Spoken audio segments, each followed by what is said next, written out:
கிறிஸ்து இயேசுவுக்குள் அன்பாய் அழைக்கப்பட்ட அன்புக்குரிய சகோதர சகோதரிகளே, அனைவருக்கும் ஆண்டவர் இயேசு கிறிஸ்துவுடைய நாமத்தினாலே அன்பின் வாழ்த்துக்கள். பரலோகத்தின் ரகசியங்கள் என்கிற தலைப்பில் நம்முடைய இந்த யூடியூப் சேனல் வழியாக சத்தியங்களை கேட்டுக்கொண்டிருக்கிற அன்பு சகோதர சகோதரிகளே, கடந்த 2 வாரங்களாக எது ஆண்டவர் இயேசு கிறிஸ்துவுடைய உண்மையான சபை என்கிற தலைப்பில் நம்ம பார்த்தோம். அதில் முதல் பாடம் கவனிக்கும்போது ஆண்டவர் இயேசு கிறிஸ்துவுடைய சபை எப்படி இருக்கும் அப்படிங்கிறத நம்ம கவனிச்சோம் இல்லையா. அவருடைய சபை ஒரு சரீரத்தை போல் இருக்கும், ஒரு மணவாட்டியை போல் இருக்கும், ஒரு ஜீவனுள்ள கற்களை போல் இருக்கும். அப்படிப்பட்ட நிலைமையில் இருக்கிற தேவனுடைய பிள்ளைகளை அவர் அழைத்து தெரிந்து கொள்ளப்பட்டு உண்மை உள்ளவர்கள். அந்த உண்மை உள்ளவர்கள் தான் 144,000 பேர் என்று சொல்லி நம்ம பார்த்தோம். அந்த 144,000 பேர் வெளிப்படுத்தலாகும் 7ஆம் அதிகாரத்தில் நம்ம பார்க்கும் பொழுது இஸ்ரேலுடைய 12 கோத்திரம் தான் அந்த 144,000 அப்படின்னு சொல்லி நம்ம பார்த்து முடித்தோம். அதுக்கப்புறம் அடுத்த வாரம் நம்ம எடுத்த பாடம் ஏற்கனவே நம்ம பார்த்த ஆராய்ச்சி மனப்பான்மையோடு நம்ம உள்ளே போய் பார்க்கும் பொழுது 3 வசனங்கள் இந்த 144,000 பேர் இந்த பூமியிலிருந்தும் மண்ணிலிருந்தும் எடுக்கப்பட்டவர்கள் அப்படின்னு சொல்லிச்சு. ஒரு வசனம் தான் இஸ்ரேலுடைய 12 கோத்திரம். அப்போது ஏன் அப்படி சொல்லப்பட்டது என்று ஆராய்ச்சிக்குள்ளே போகும்போது அந்த 12 கோத்திரம் என்பது 144,000 பேர்த்துக்கு இருக்க வேண்டிய 12 கோத்திர குணலட்சணங்கள். ஞாபகம் இருக்கு இல்லைங்களா? இப்போது ஆதியாகமம் 35ஆம் அதிகாரத்தில் சொல்லியிருக்கிற ஒரிஜினல் கோத்திரம் வெளிப்படுத்தலாகும் 7ஆம் அதிகாரத்தில் ஒரிஜினல் கோத்திரமாக இல்லை. அதில் தான் கோத்திரம் எடுக்கப்பட்டு அதற்கு பதிலாக யோசேப்பினுடைய 2 பிள்ளைகள் எப்ராயிம் மனாசே, அதில் மனாசேயை சேர்த்திருக்கார், எப்ராயிம் அங்கே சேர்க்கலை. அப்போது இது ஏதோ ஒரு முக்கியமான ஒரு விஷயத்தை தேவன் நமக்கு சொல்ல வராருங்கிற அடிப்படையில் தான் நம்ம கடந்த வாரத்தில் அந்த ஆராய்ச்சிக்குள்ளே போனோம். அதில் நம்ம கவனிக்கும் பொழுது அந்த 12 பேர்த்தினுடைய பேர்லேயே அந்த குணலட்சணம் இருப்பதை கண்டுபிடிக்கலாம். அப்போது இதை கேட்ட சகோதரர்களுக்கு இன்னொரு முக்கியமான கேள்வி வரணும். அப்படின்னா தான் கோத்திரம் ஏன் வெளிப்படுத்தலாகமத்தில் வரல அப்படின்னா அதுக்கு ஒரு காரணம் இருக்குது. அதே சமயத்தில் யோசேப்புடைய மகன் எப்ராயிம் மனாசே, அதில் மனாசேனுடைய கோத்திரம் மட்டும் வந்திருக்கு, ஏன் எப்ராயிம் வரல? இது ஒரு கேள்வி. இந்த 2 கேள்விகளுக்கும் இப்போ விடை சொல்லணும். அடுத்தது கடந்த வாரத்தில் நம்ம என்ன பார்த்தோம்? வெளிப்படுத்தலாகும் 7ஆம் அதிகாரத்தில் 4 காற்றுகள் 4 தூதர்கள் பிடிச்சிருந்தாங்க. அவர்கள் 144,000 பேர்த்துடைய நெற்றிகளில் முத்திரை போட்டு திருமணமும் காற்றை விட்டுறாதீங்கன்னாங்க. இப்போ அந்த ஒரு காட்சியை அவர் பார்க்குறார், காற்றை விட்டாச்சு, 144,000 பேர் அவர்கள் உயிர் தெழுந்து போகிறாங்க. அப்படி போகும்போது மறுபடியும் வானத்தில் அவர் பார்க்குறார். அப்போ அவங்க போனதுக்கு பிறகு இன்னொரு பெரிய ஒரு திரளான கூட்டம், அவங்களுக்கு எண்ணிக்கையே இல்லை. அப்படிப்பட்ட ஒரு ஜனங்கள் நிற்கிறாங்களே, இவங்க யாருன்னு கேட்டார்.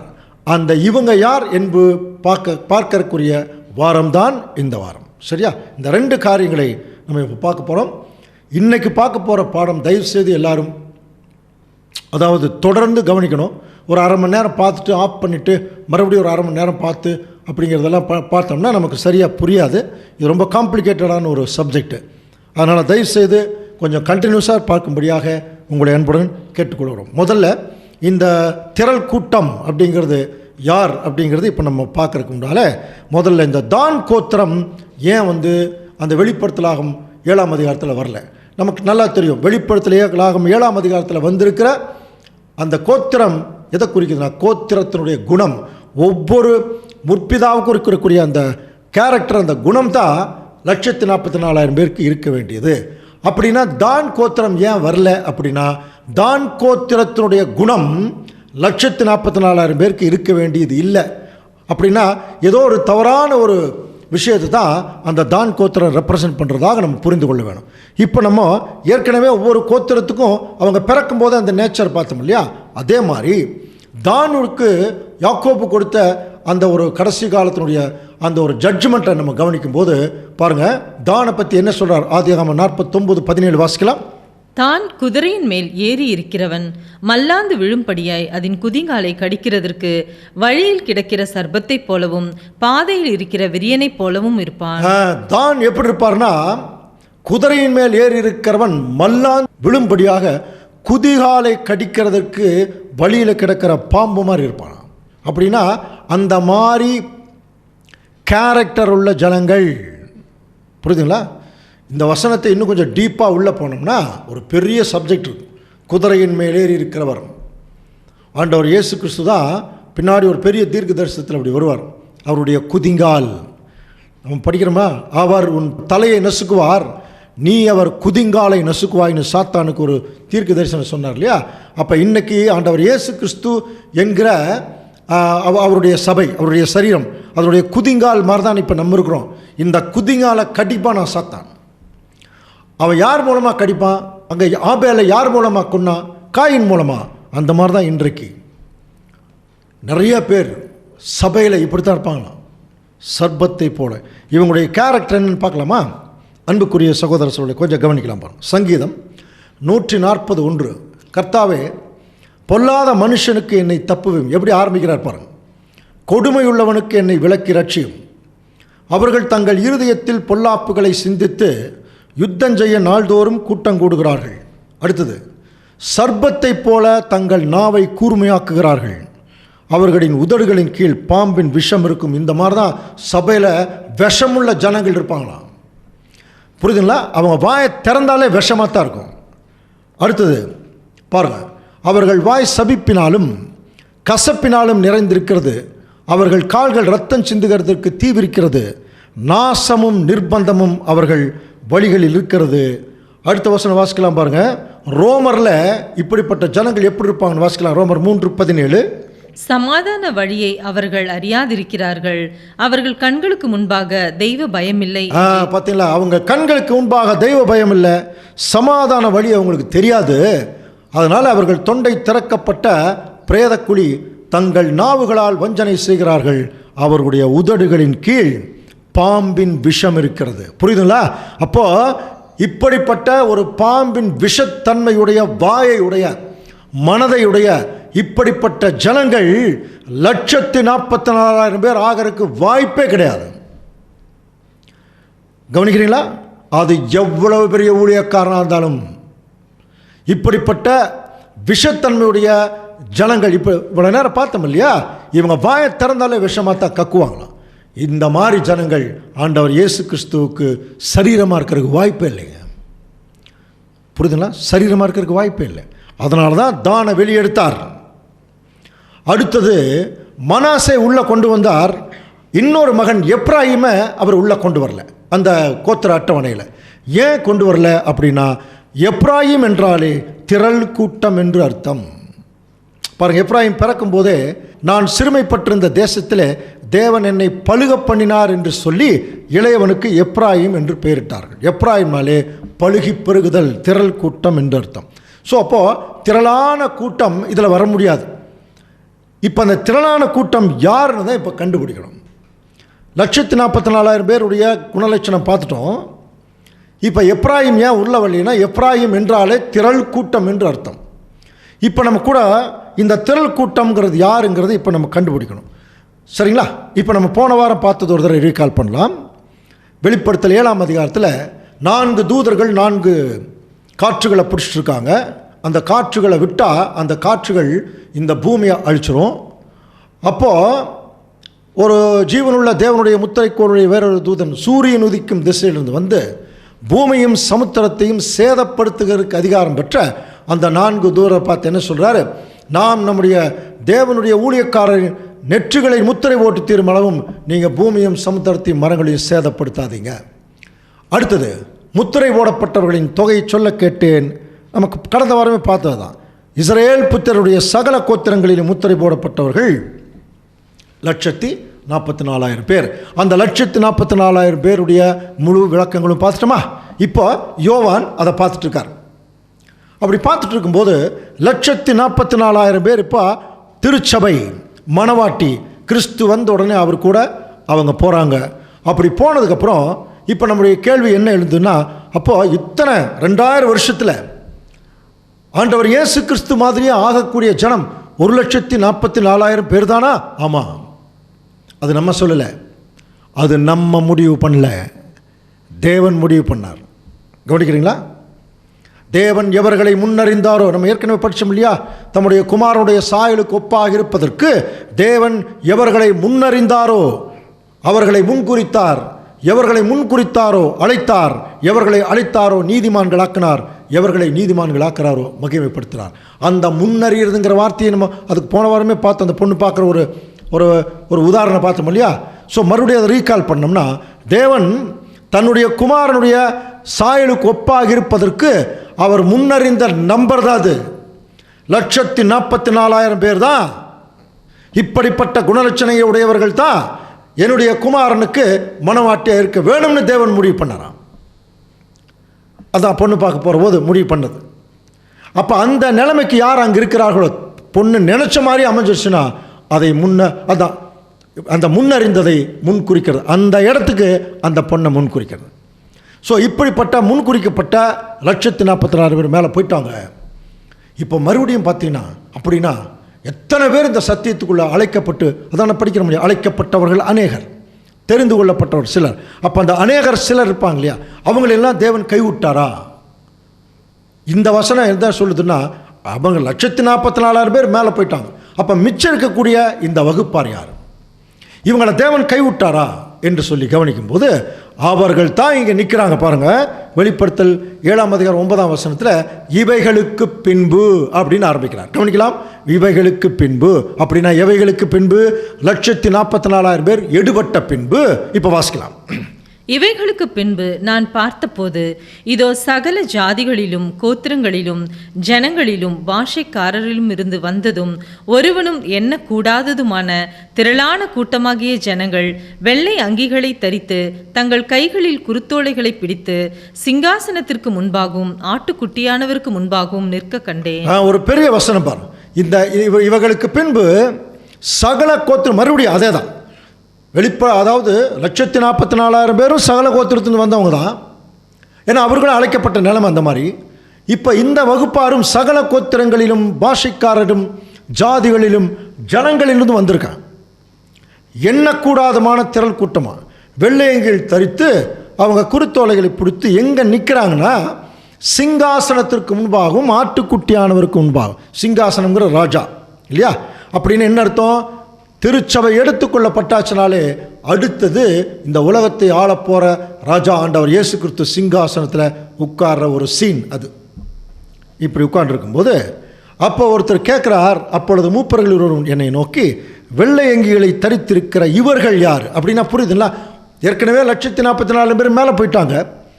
ஒரு பெரிய குரூப் இங்கே நிற்கிறாங்களே வெள்ளை ட்ரெஸ் போட்டுக்கிட்டு, இவங்க யார்? இவங்க எங்கிருந்து வந்தவர்கள் அப்படின்னு கேட்குறார். கவனிங்க, ஒவ்வொரு வசனமும் ரொம்ப முக்கியம். அப்போது அதற்கு நான், ஆண்டவனே அது உமக்கே தெரியும் என்றேன். அப்பொழுது அவன், இவர்கள் மிகுந்த உபத்திரவத்திலிருந்து வந்தவர்கள். ஃபஸ்ட்டு பாயிண்ட் அதுதான். இவங்க எங்கேருந்து வந்திருக்காங்களா? மிகுந்த உபத்திரவத்திலிருந்து வந்திருக்காங்களாம். 1,44,000 பேர் என்ன ஆயிட்டாங்க தெரியுங்களா? இந்த உலகத்துக்கு மிகுந்த உபத்திரவம் வருவதற்கு முன்பாகவே அவங்க என்ன மேலே போயிட்டாங்க. இவர்கள் என்ன பண்ணியிருக்காங்கன்னா, அந்த மிகுந்த உபத்திரவத்திற்குள்ளே மாற்றினவர்கள். கவனிங்க. ஆனால் அந்த உபத்திரவத்திலிருந்து ஒரு குறிப்பிட்ட காலத்தில் வெளியே வர்றாங்க. வெளியே வரும்போதே இவர்கள் தங்கள் அங்கிகளை ஆட்டுக்குட்டியானவருடைய இரத்தத்திலே தோய்த்து வெளுத்தவர்கள்னு சொல்லப்பட்டிருக்கு. கவனிக்கிறீங்களா? அப்போ இதுதான் ரொம்ப முக்கியமாக. இதெல்லாம் பெரிய பெரிய தீர்க்க தரிசனங்கள், கொஞ்சம் நல்லா கவனிக்கணும். அப்போ அன்புக்குரிய சகோதர சொல்ல, இவங்க யார் அப்படின்னா, இவங்க மிகுந்த உபத்திரத்தில் வந்தவர்கள். அப்படின்னு என்ன புரிஞ்சுக்கலாம்? இவங்க உபத்திரவத்தில் மாட்டிட்டாங்க. சரி, வெளியே வரும்போது தங்களுடைய அங்கிகளை ஆட்டுக்குட்டியானுடைய இரத்தத்திலே தோய்த்து வெளுத்தவர்கள். அப்போது ஒரு வெளுக்கிறது அப்படின்னாலே அந்த அங்கி என்ன இருக்கணும்? அழுக்காக்கி இருக்கணும் இல்லையா? அப்போ இவங்க என்ன பண்ணியிருக்கிறாங்க? தங்களுடைய அங்கிகளை ஏதோ ஒரு சந்தர்ப்பத்தில் அழுக்காக்கிட்டாங்க. அழுக்காக்கி இப்போ என்ன பண்ணியிருக்காங்கன்னா, அதை துவைக்கணும். தண்ணியில் தானே துவைக்கணும். ஆனால் எதில் துவைச்சாங்களா? ஆட்டுக்குட்டியானுடைய ரத்தம். அப்படின்னா ஆண்டவர் இயேசு கிறிஸ்துடைய தியாகத்தில் மறுபடியும் அவர் என்ன செய்யணும்? பங்கு கொண்டு இப்போ என்ன செய்கிறாங்க?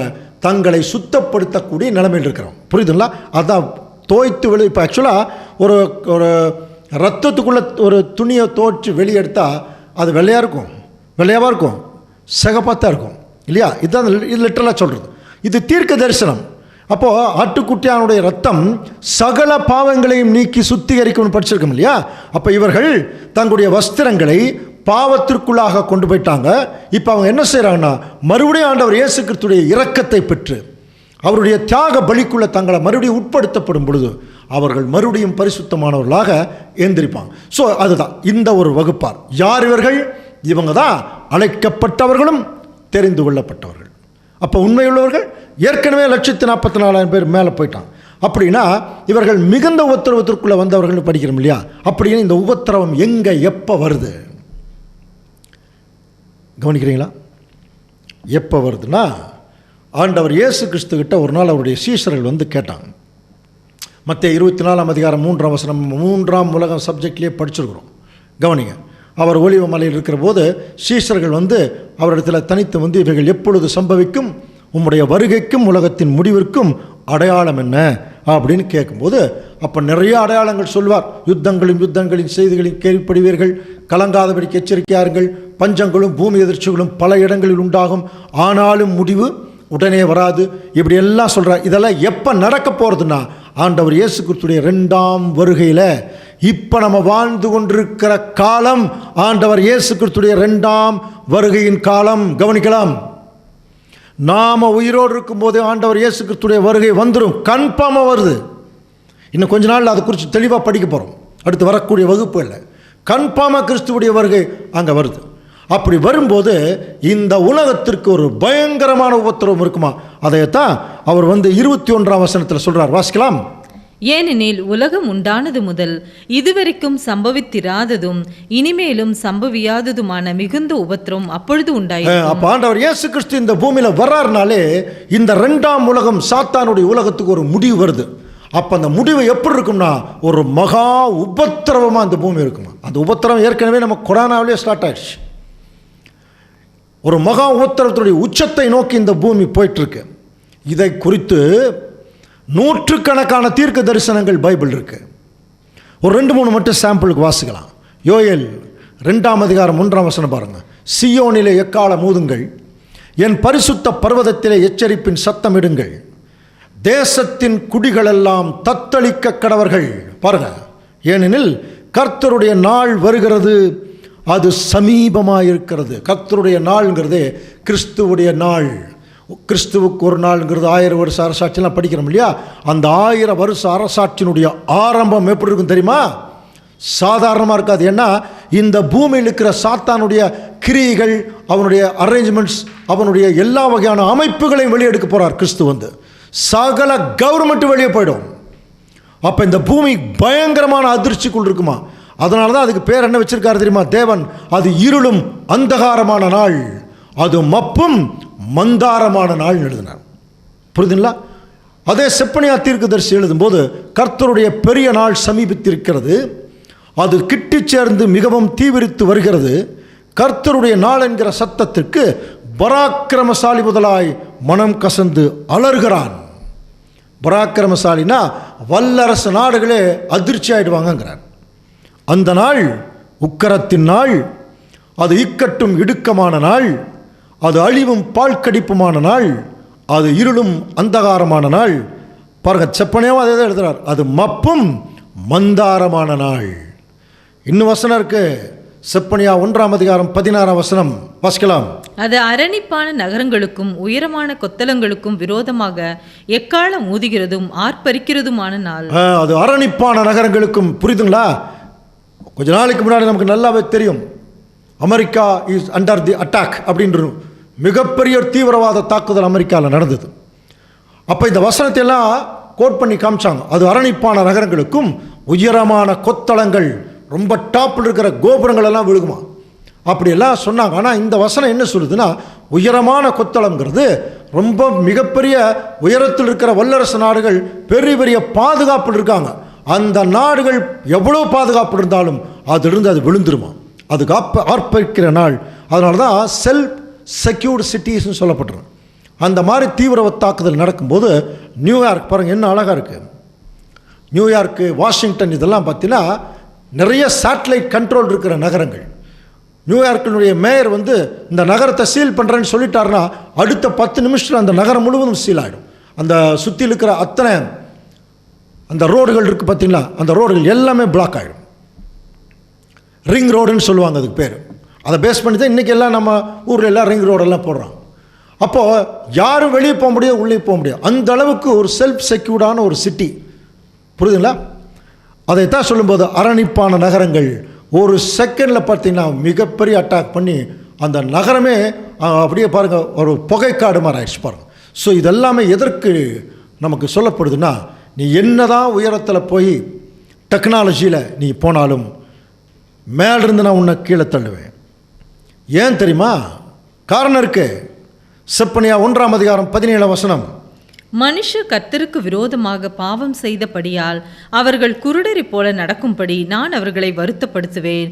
அவர்கள் ரத்தம் புழுதியைப் போல சொரியப்படும். பாருங்க, மனுஷர் கர்த்தருக்கு விரோதமாக பாவம் செய்தபடினாலே ஒரு மிகப்பெரிய தண்டனைக்குள்ள இந்த உலகம், இந்த அமைப்புகள் அது போ. ஸோ இதற்கு பெயர் தான் உபத்திரவ காலம். இது எப்போ உபத்திரவ காலம் ஆரம்பிக்குது? போன வாரமே நம்ம பார்த்தோம். ஏசாயா 57:3 நீதிமான் மடிந்து போகிறான், ஒருவனும் அதன் மனதிலே வைக்கிறதில்லை. புத்திமான்கள் எடுத்துக்கொள்ளப்படுகிறார்கள், ஆனாலும் தீங்கு வராததற்கு முன்னே நீதிமான் எடுத்துக்கொள்ளப்படுகிறார் என்பதை சிந்திப்பார் ஒருவர் இல்லை. அப்போ ஒரு மகாபெரிய உபத்திரவ காலம் வருவதற்கு முன்பாகவே, 3ஆம் உலக யுத்தம் வருவதற்கு முன்பாகவே நீதிமான் எடுத்துக்கொள்ளப்படுவான். 1,44,000 பேர் எடுத்துக்கொள்ளப்படுவார்கள். இது சத்தியமான வார்த்தை. இன்னைக்கு வரைக்கும் அந்த செலெக்ஷன் முடியாதனால தான் இன்னைக்கு வரைக்கும் பாருங்க அந்த 3ஆம் உலக யுத்தம் ஆரம்பிக்கல. ஆனால் இப்போ ஆரம்பிக்கக்கூடிய எல்லா வேலையும் நடக்க ஆரம்பிச்சிருச்சு. இஸ்ரேலை மையமாக கொண்டு இன்னைக்கு எல்லா வேலைகளும் நடக்குது. இந்த சப்ஜெக்ட் கூட நம்ம பின்னாடி பார்க்க போகிறோம். 3ஆம் உலக யுத்தம் எந்தெந்த நாடுகளுக்கு இடையில் வரப்போகுது, எந்த நாடு ஜெயிக்கும், அதுக்குரிய வேலை இப்போவே ஸ்டார்ட் ஆகிடுச்சு. நீங்கள் இப்போ இருந்தே இஸ்ரேல் நாட்டை உற்று கவனியுங்கள். இஸ்ரேல் நாடு இன்னும் பெரிய பெரிய விஷயங்கள் எல்லாம் பண்ண போகிறது. அப்படி பண்ணும்போதே தெரிஞ்சுக்கலாம், ஒட்டுமொத்த உலகத்திற்கும் இஸ்ரேல் ஒரு அச்சுறுத்தலாக நிற்கும். அப்படி நிற்க வரும்போது தான் இந்த 3ஆம் உலக யுத்தம் இங்கே பூமியில் ஸ்டார்ட் ஆகும். அதற்கு முன்பாகவே திருச்சபை மக்கள் எடுத்துக்கொள்ளப்படுவார்கள். இவர்களை பற்றி வெளிப்படுத்தலாகும் 20:6 வாசிக்கலாம். முதலாம் உயிர்த்தெழுதலுக்கு பங்குள்ளவன் பாக்கியவானும் பரிசுத்தவானுமாய் இருக்கிறான். கவனிக்கிறீங்களா? இவங்க தாங்க முதல்ல உயிர்த்தெழ போறவங்களாம். கிறிஸ்து வந்தோடனே அவருடைய மனைவியை கூட்டிட்டு போற மாதிரி முதலாம் உயிர்த்தெழுதலுக்கு பங்குள்ளவன் பாக்கியவானும் பரிசுத்தவானுமாய் இருக்கிறான். இவர்கள் மேல் 2ஆம் மரணத்திற்கு அதிகாரம் இல்லை. இவர்கள் தேவனுக்கும் கிறிஸ்துவுக்கும் முன்பாக ஆசாரியராய் இருந்து அவரோட கூட 1000 வருஷம் அரசாளுவார்கள். ரொம்ப கிளியரா சொல்லப்பட்டிருக்கு பாருங்க. இவர்கள் தேவனுக்கும் கிறிஸ்துவுக்கு முன்பாக ஆசாரியராய் இருந்து 1000 வருஷம் அரசாளுவார்கள். அப்போ முதல்ல உயிர்த்தெழக்கூடிய தேவனுடைய பிள்ளைகள் கிறிஸ்துவோட உட்கார்ந்து அரசாள போகிறவர்கள். இதைய தாங்க பேதுரு கேட்டார் ஒரு நாள். எல்லாவற்றையும் விட்டு விட்டு உங்கள் பின்னாடி வந்தமே என்ன கிடைக்கும்? மத்தேயு 19 படிக்கிறோம் இல்லையா? அப்போ ஆண்டவர் என்ன சொன்னார்? மறுபடியும் ரீகால் பண்ணலாம். மனுஷகுமாரன் தம்முடைய வல்லமையுள்ள சிங்காசனத்தில் உட்கார்ந்து இருக்கும் போது என்னை பின்பற்றின நீங்கள் 12 சிங்காசனத்தில் உட்காருவீங்கன்னார். அங்கே 12 பேர் இருந்ததுனால 12 சிங்காசனம். சிங்காசனம் யார் உட்காருவாங்க? ராஜாக்கள். இதையத்தான் வெளிப்படுத்தலாகமம் 3:21 வாசிக்கிறோம். நான் ஜெயங்கொண்டு என் பிதாவுடைய சிங்காசனத்திலே அவரோட உட்கார்ந்தது போல ஜெயங்கொள்ளுகிறவனை என்னுடைய சிங்காசனத்திலே உட்காரும்படி அருள் செய்வேன். புரியுதுங்களா? யார் கிறிஸ்துவுடைய சிங்காசனத்தில் உட்கார போகிறார்கள்? யார் கிறிஸ்துவோட இந்த பூமியை அரசாள போகிறார்கள்? 1,44,000 பேர். அவர்கள் தான் முதல்ல உயிர்த்தெழும்புறவங்க. புரியுதுங்களா? இப்போ ஆண்டவர் இயேசு கிறிஸ்து வந்து இவர்களை தாங்க முதல் உயிர்த்தெழுப்ப போகிறார். கவனிக்கிறீங்களா? வெளிப்படுத்தலாகவும் கவனிக்கலாம். 14:14 ஏற்கனவே நம்ம படிச்சிருக்கிறோம். பட் இருந்தால் கூட ஞாபகத்தில் வைக்கலாம். அது ஆண்டவர் இயேசு கிறிஸ்துடைய 2ஆம் வருகைக்குரிய தீர்க்க தரிசனம். வாசிக்கலாம். பின்பு நான் பார்த்தபோது இதோ வெண்மையான மேகத்தையும் அந்த மேகத்தின் மேல் மனுஷகுமாரனுக்கு ஒப்பானவராய் தமது சிரசின் மேல் போர்க்கிரீடத்தையும் தமது கையிலே கருக்குள்ள அறிவாலயம் உடைய ஒருவர் உட்கார்ந்திருக்கிறதையும் கண்டேன். இது ஆண்டவர் இயேசு கிறிஸ்துவுடைய 2ஆம் வருகை பற்றின ஒரு தீர்க்க தரிசனம். பாருங்க, அங்கே பொற்கிரீடம் வச்சிருக்காரு, கையில் ஒரு கரிக்குள்ள அறிவாள் வச்சிருக்காரு. ராஜாவாக வர்றார், அதுதான் கிரீடம். ஆனால் கையில் என்ன வச்சிருக்காருன்னா அதாவது ராஜாக்கள் வச்சிருக்கிற அந்த வாள் இருக்குல்ல, ஸ்வார்டு, அதல்ல. அப்புறம் நம்ம வீட்டில் வெங்காயம் நட்டுற கட் பண்ணுற முடியும் அந்த அந்த கத்தி அல்ல, சிக்கில், கதிர் அறிவாள். கவனிக்கிறீங்களா? அப்போ ஆண்டவர் இயேசு கிறிஸ்து 2ஆம் வருகையில் வர்றாருனாலே அவர் என்ன செய்ய போகிறாரா, ஒரு அறுவடை இங்கே செய்ய போகிறார் பாருங்கள். அப்போது அவர் உட்கார்ந்துருக்கும்போது வேறொரு தூதன் மேகத்தின் மீது உட்கார்ந்துருக்கிறவர் நோக்கி சொல்கிறாரு, பூமியின் பயிர் முதிர்ந்தது, அறுக்கிறதற்கு காலம் வந்தது, உமது அறிவாளை நீட்டி அறுத்து விடும் அப்படின்னாராம். புரியுதுங்களா? அப்போ இயேசு கிறிஸ்து வந்த உடனே இந்த பூமியில் ஏற்கனவே ஏதோ விதைச்சிட்டு போயிருக்கார் போல் இருக்கு இல்லையா, அதனுடைய அறுவடை இப்போ நடக்குதான். அப்போ முதிர்ந்த பயிர்கள், அதான் பூமியின் பயிர் முதிர்ந்தது. அப்போ ஒரு முதிர்ந்த பயிர்களை அறுக்கிறதுக்கு ஒரு டைம் வருது. எப்போன்னா இயேசு கிறிஸ்து இந்த பூமியில் 2ஆம் வருகையில் வரும்போது அவர் தன்னுடைய பிள்ளைகள் தான் முதிர்ந்த பயிர், அதை அப்படியே அறுத்துட்டு அவர் போயிடுவார். அதனால தான் அடுத்த வசனம் பாருங்க. அப்பொழுது மேகத்தின் மேல் உட்கார்ந்திருக்கிறவர் தமது அறிவாளை பூமியின் மேல் நீட்டினார், பூமியின் விளைவு அறுப்புண்டது. அப்போ ஆண்டவர் இயேசு கிறிஸ்து முதல்ல வந்தோடனே தன்னுடைய பிள்ளைகளாகிய அந்த கோதுமையை அறுப்பாராம். இதை மத்தேயு 13ஆம் அதிகாரம் 30ஆம் வசனத்தில் கூட நம்ம வாசிக்கலாம். அதுக்கு முன்னால் பாருங்கள், பூமியின் பயிர் முதிர்ந்தது, அந்த முதிர்ந்த பயிர்களை தான் இருக்கிறார். இப்போ வாசிக்கலாம் மத்தேயு 13ஆம் அதிகாரம் 30ஆம் வசனம். அறுப்பு காலத்தில் நான் அறுக்கிறவர்களை நோக்கி முதலாவது களைகளை பிடுங்கி அவைகளை சுட்டு எரிக்கிறதற்கு கட்டுக்களாக கட்டுங்கள், கோதுமையோ என் களஞ்சியத்தில் சேர்த்து வையுங்கள் என்பேன் என்று சொன்னார். இதுவும் ஆண்டவர் இயேசு கிறிஸ்துடைய 2ஆம் வருகையில் நடக்கக்கூடிய தீர்க்க தரிசனம். அவர் வர்றார். அப்போ கிறிஸ்து இங்கே வரும்போது இங்கே ஒரு அறுப்பு காலம் நடந்துட்டுருக்கோம். அப்போ என்ன செய்கிறார்னா 2 அறுவடையில் 2 பாகமாக பிரிக்கிறார். ஒன்று களைகளை எல்லாம் தனியாக சுட்டு இருக்கிறது கொண்டு போயிடுறார், இன்னொன்று கோதுமையையோ என் களஞ்சியத்திலே சேர்த்து வையுங்கள். அப்பா அவருடைய களஞ்சியத்திலே சேரப்போகிற கோதுமை முதிர்ந்த பயிர். அப்படின்னா இங்கே யார் தெரியுங்களா, ஆண்டவர் இயேசு கிறிஸ்து 2ஆம் வருகையில் வரும்போது முதிர்ந்த பயிர்களாக இருப்பார்கள். அப்போ முதிர்ந்த பயிர்னா என்ன, முத்தினது இல்லையா, அது யாருங்கிறத அப்போஸ்தலனாகிய பவுல் எபேசியருக்கு எழுதின நிருபத்தில் அவர் சொல்கிறார். வாசிக்கலாம் பாருங்கள். எபேசியர் 4ஆம் அதிகாரம் 14ஆம் வசனம். நாம் இனி குழந்தைகளாய் இராமல் மனுஷருடைய சூதும் வஞ்சிக்கிறதற்கு ஏதுவான தந்திரமுள்ள போதகமாகிய பலவித காற்றினாலே அலைகளைப் போல அடிபட்டு. இப்போ நம்மளுக்கு சொல்கிறார், இனிமேல் நம்ம குழந்தைகளாக இருக்கக்கூடாது. இப்போ நிறைய சூதும் வஞ்சனைக்கு அதை போதனை சுற்றி வந்துட்டுருக்கு. அந்த காற்றுல நீங்கள் அலைகளைப் போல் அலைபட்டு தெரியாமல் அன்புடன் சத்தியத்தை கை கொண்டு தலையாகிய கிறிஸ்துவுக்குள் எல்லாவற்றிலேயும் நாம் வளரணும். நம்ம சொல்கிறோம் இல்லையா, ஆளும் வளரணும், அறிவும் வளரணும். அந்த மாதிரி உண்மையான திருச்சபையின் பிள்ளைகள் 144,000 பேர் எப்படி வளருவாங்கன்னா அன்போட சத்தியத்தை கை கொண்டு இயேசு கிறிஸ்து மாதிரியே வளருவாங்களாம். கவனிக்கிறீங்களா? அது மட்டும் இல்லை, அதுலேயே 11ஆம் வசனம் வாசிக்கணும்னா, மேலும் நாம் அனைவரும் தேவனுடைய குமாரனை பற்றும் விசுவாசத்திலும் அறிவிலும் ஒருமைப்பட்டவர்களாகி கிறிஸ்துவுடைய நிறைவான வளர்ச்சியின் அளவுக்கு தக்கதாக பூரண புருஷராகும் வரைக்கும். அப்போது ஆண்டவர் இயேசு கிறிஸ்துடைய ஹை மெச்சூர்டு ஸ்டேஜ் எது தெரியுங்களா? அன்புக்குரிய சகோதர சகோதரர்களே, எது தெரியுமா? அவருடைய மரண காலத்தில் அவர் இருந்த ஸ்டேஜ். அவரை அரெஸ்ட் பண்ணுறாங்களே, பரலோகத்துக்கே சொந்தக்காரர் கிறிஸ்து, சகலமும் அவரை கொண்டும் அவருக்கென்றும் சிருஷ்டிக்கப்பட்டதெல்லாம் படிச்சிருக்கோம்.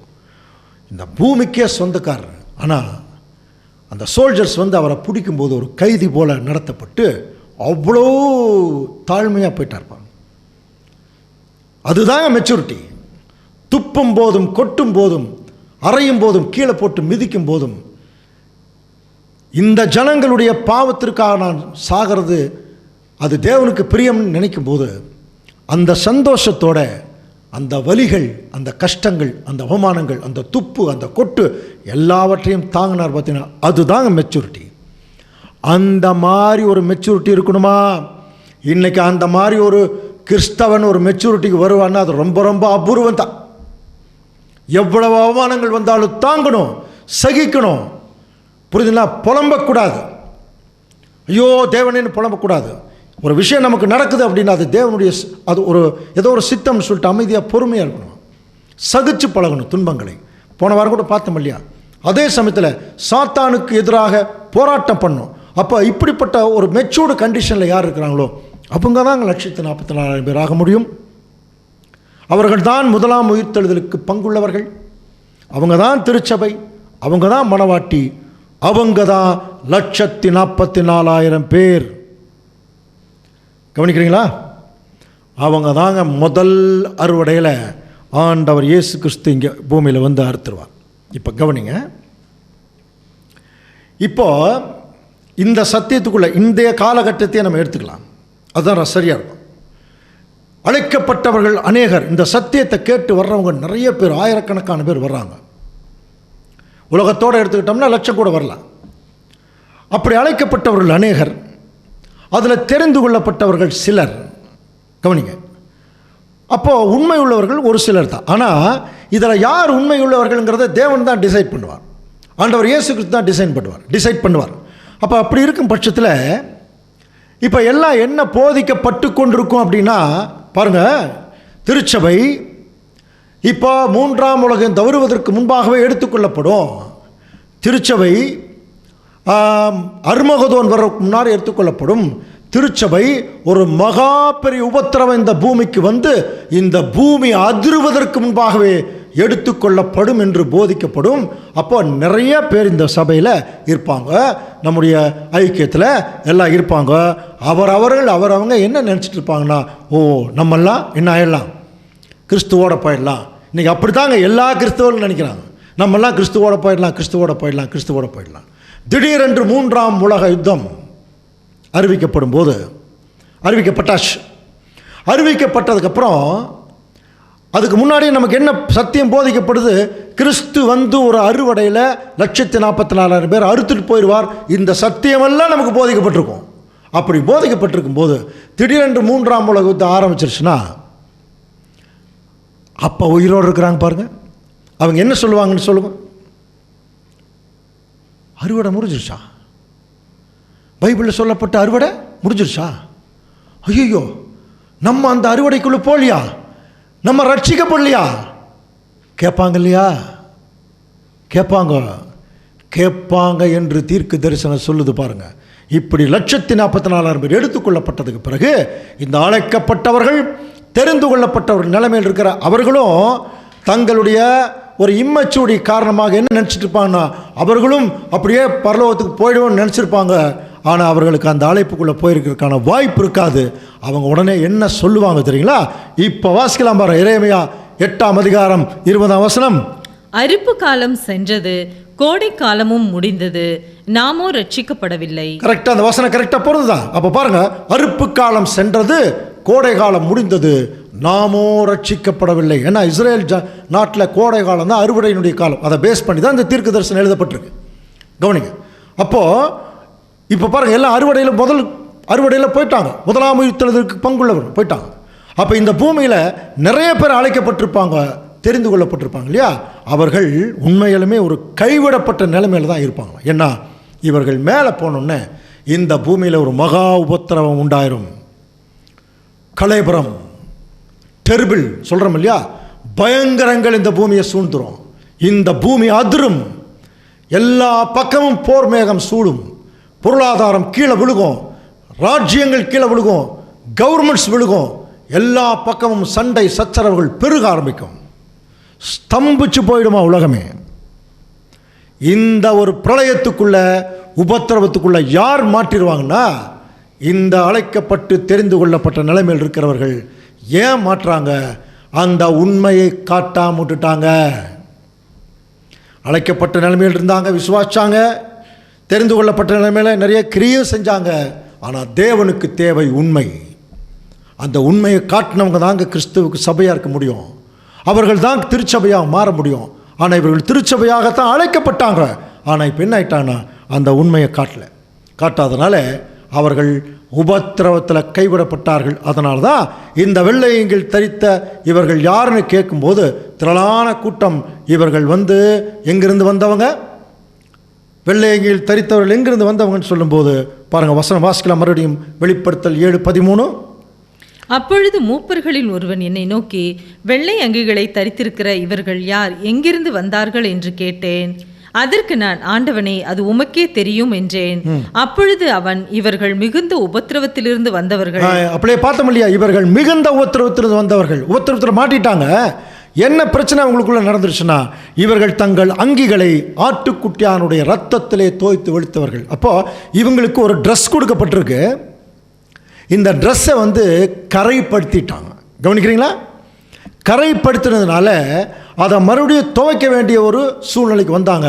அது சும்மா சாதாரண தண்ணியிலலாம் துவைக்க முடியாது.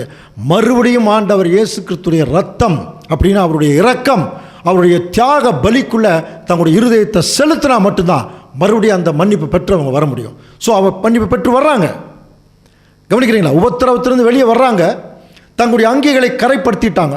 அப்படின்னா இந்த அங்கி கொடுக்கப்பட்டுச்சா அவங்களுக்கு என்று சொல்லும் பொழுது நல்லா புரிஞ்சுக்கலாம். அன்புக்குரிய சகோதர சகோதரர்களே, ஆண்டவர் இயேசு கிறிஸ்து அவருடைய சபையை பற்றி தெளிவாக புரிந்து கொண்ட ஒரு ஊழியக்காரன் அப்போஸ்தலனாகிய பவுல். அவர் கிளியராக ஒரு விஷயத்தை நமக்கு சொல்கிறார் பாருங்கள். எபேசியர் 5ஆம் அதிகாரம் 25ஆம் வசனம் பாருங்கள்.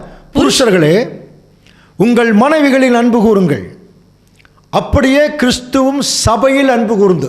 அப்போ கிறிஸ்துவுக்கு சபை என்ன? மனைவி. புரிஞ்சுங்க.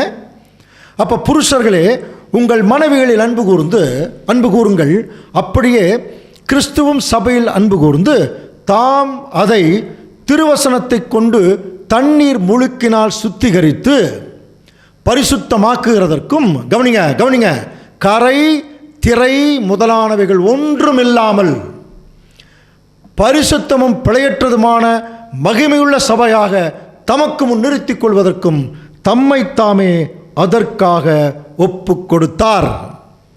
அப்போ ஆண்டவர் இயேசு கிறிஸ்து இந்த பூமியில் நாம் வாழும்போது, கொஞ்சம் கவனிங்க, இந்த சத்தியத்துக்குள்ளே வரும்பொழுது நம்மை திருவசனங்கிற தண்ணீர் முழுக்கில் நம்மளை முழுசாக சுத்திகரித்து நமக்குள்ள எந்த கரையும் திரையும் இருக்கக்கூடாது.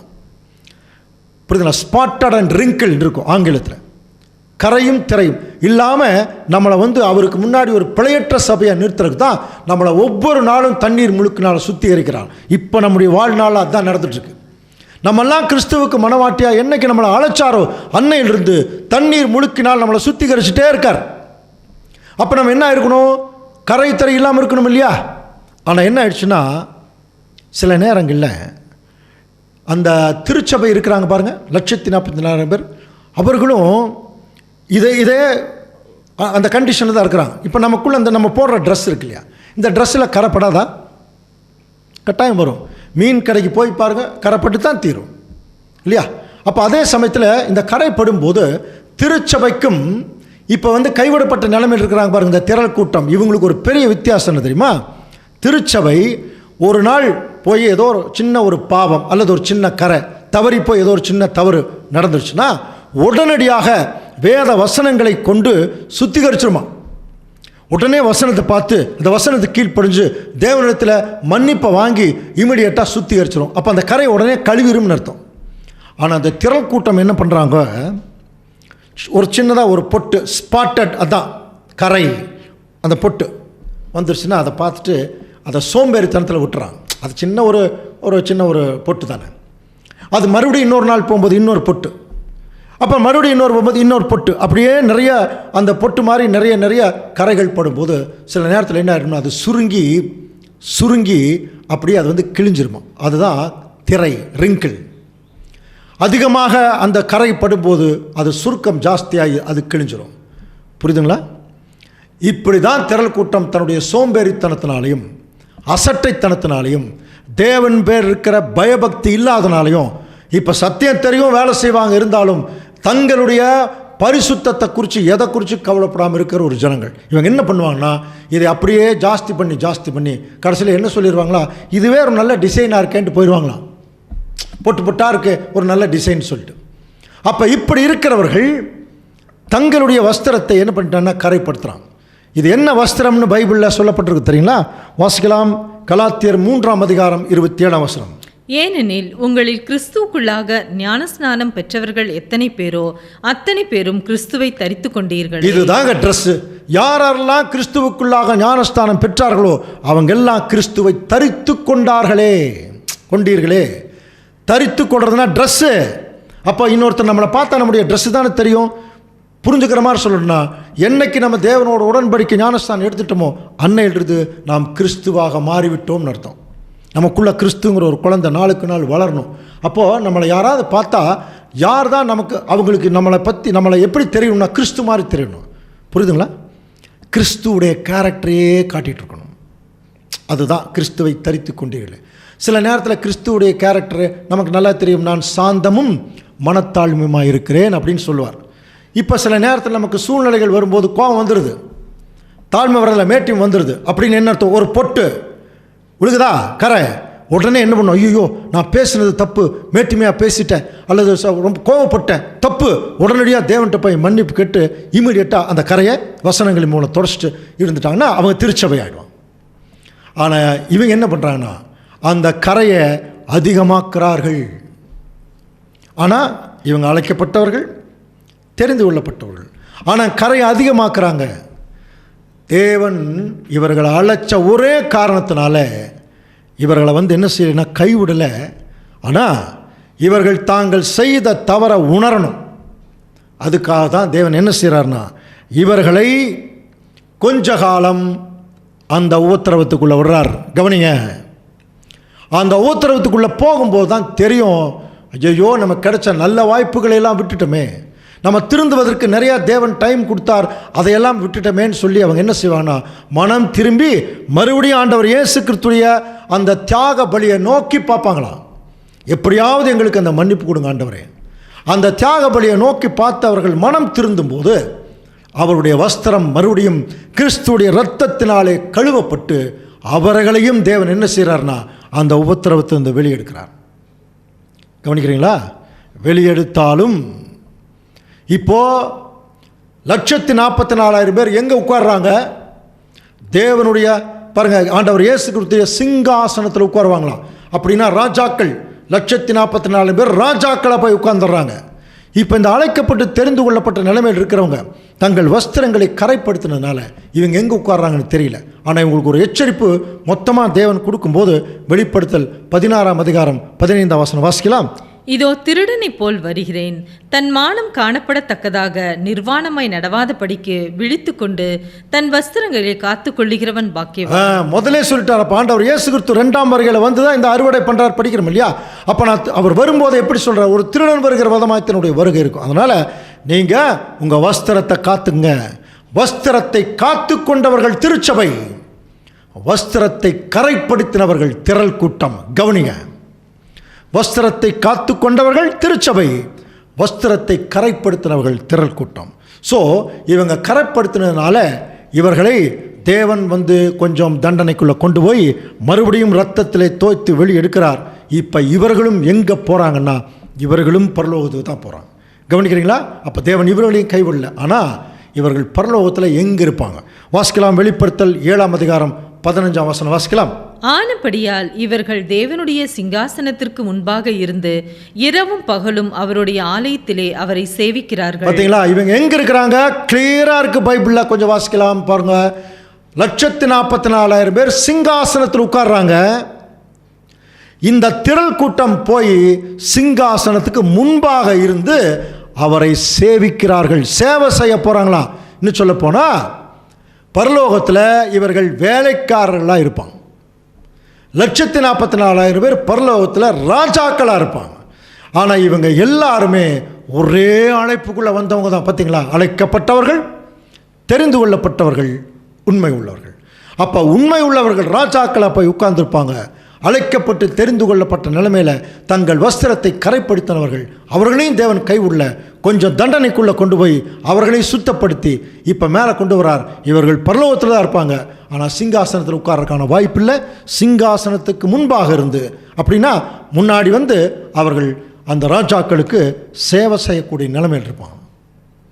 ஸோ இதை நமக்கு புரியறதுக்காக தான் ஆண்டவர் இயேசு கிறிஸ்துடைய 2ஆம் வந்திருக்குதுன்னு காலப்பகுதியில் நிறைய வசனங்கள் இருக்குது பாருங்கள். வெளிப்படுத்தல் 3:21 இதோ வாசற்படியிலே நின்று தட்டுகிறேன் சொல்கிறார் பாருங்கள்.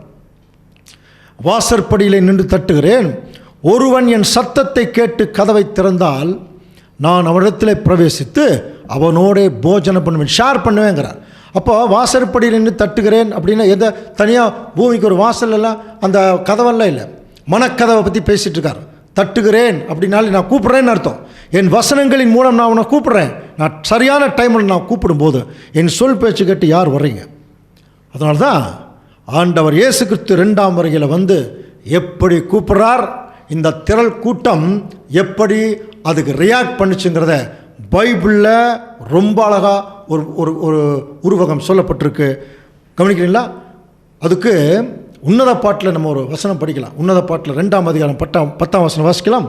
என் நேசர் என்னோட பேசி, என் பிரியமே என் ரூபவதியே எழுந்து வா. இப்படி தான் கூப்பிடுவாராம். கவனிக்கிறீங்களா? என் நேசர் என்னுடனே பேசி, என் பிரியமே ரூபவதியே எழுந்துவான். அப்போ எழுந்துவான்னாலே அது ஒரு தூங்குற டைம். ஆனால் நீ தூங்காத எந்திரி. அதனால தான் ஆண்டவர் இயேசு கிறிஸ்துடைய 2ஆம் வருகையை பற்றி அப்போஸ்தலனாகிய பவுலெல்லாம் சொல்லும் பொழுது பாருங்கள், 1 தெசலோனிக்கேயர் 5ஆம் அதிகாரம் 2ஆம் வசனம், இரவிலே திருடன் வருகிற விதமாக கர்த்தருடைய நாள் வரும் என்று நீங்கள் அறிந்திருக்கிறீர்களே. ஏற்கனவே கர்த்தருடைய நாள் குறித்து அப்படியே பார்த்தோம் இல்லையா?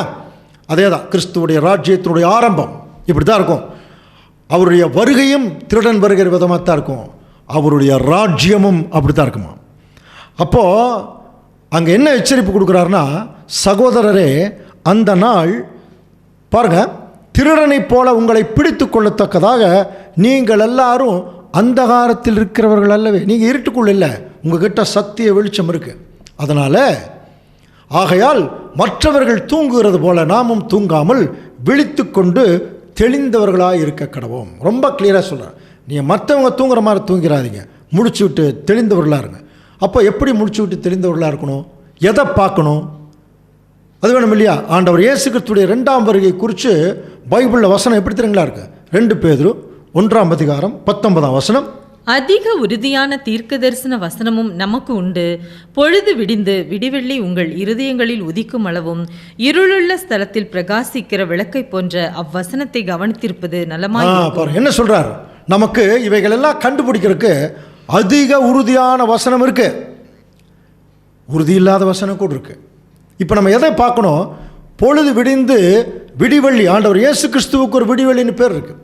அவரை பற்றின 2ஆம் வருகை பற்றின சத்தியம் நம்முடைய இருதயத்தில் நல்லா ஷார்ப்பாக உதிக்கிற வரைக்கும் நீங்கள் என்ன பண்ணுங்க, இருளுள்ள ஸ்தலத்தில் பிரகாசிக்கிற விளக்கு மாதிரி இருக்கிற வசனத்தை கவனிங்கன்னார். இன்னைக்கு நம்ம மக்கள் பண்ணக்கூடிய தப்பு, இயேசு கிறிஸ்து வருவார்னு வானத்தை பார்த்துட்டு இருக்கிறாங்க. ஆனால் பைபிள் என்ன சொல்லுதுன்னா, நீங்கள் வசனத்தை பாருங்கள். வசனத்தை பார்த்தீங்கன்னா தான் இயேசு கிறிஸ்து வந்திருக்கிறதும் அவர் எந்த காரியம் பண்ணுறார் அதெல்லாம் அப்போ தான் கண்டுபிடிக்க முடியும். அன்புக்குரிய சகோதர சகோதரர்களே, இப்போ இயேசு கிறிஸ்து வரும்போது இந்த பூமியில் திருச்சபையின் பிள்ளைகள் மத்தியில் என்ன நடக்கும் இது நம்ம தெரிஞ்சுக்கணும் இல்லையா? இதைய பழைய ஏற்பாட்டிலேயே ஒரு உருவகமாக நமக்கு தீர்க்க தரிசனம் சொல்லப்பட்டிருக்கு. விசேஷமாக உன்னத பாட்டு 5ஆம் அதிகாரம் 1ஆம் வசனத்தில் பாருங்கள், என் சகோதரியே, என் மணவாளியே அப்படின்னா இது யார் கூப்பிட்ற மாதிரி இருக்கு? என் மணவாளியே அப்படின்னு யார் கூப்பிட்றா? மணவாளன் கூப்பிட்றா. என் தோட்டத்திலே நான் வந்தேன். கவனிக்கிறீங்களா? என் தோட்டத்திலே நான் வந்தேன், என் வெள்ளை போலத்தையும் என் கந்தவரத்தையும் சேர்த்தேன் அப்படின்னு சொல்லி தன்னுடைய மணவாட்டிக்கிட்ட அவர் என்ன பண்ணுறாருன்னா அப்படியே பேசுகிறார். கவனிக்கிறீங்களா? அப்படி பேசும்போது இங்கே ஒரு அம்மா சொல்லுதான், நான் நித்திரை பண்ணினேன், என் இதயமோ விழித்திருந்தது, கதவை தட்டுகிற என் நேசரின் சத்தத்தை கேட்டேன். இப்போ தான் வெளிப்படுத்தல படித்தோம் இல்லையா? இதோ வாசற்படியிலே நின்று தட்டுகிறேன். அதே தான் இங்கே சொல்லப்பட்டிருக்கு. இப்போ ஒரு அம்மா நித்திரை பண்ணிகிட்ருக்கா. அப்போ அந்த அம்மாவுக்கு ஒரு சத்தம் கேட்குது.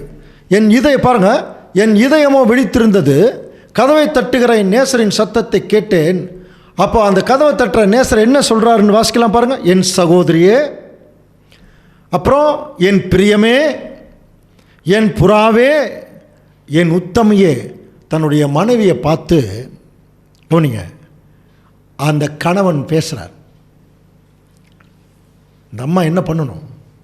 இப்போது துபாயில் கணவன் வேலை செய்கிறார், 5 வருஷம் ஆச்சு. அங்கேருந்து ஃபோன் பண்ணுறார், நான் அடுத்த வாரம் நான் வீட்டுக்கு வரேம்மா அப்படின்னு சொல்லி தன்னுடைய மனைவிகிட்ட ஃபோன் பண்ணுறார்.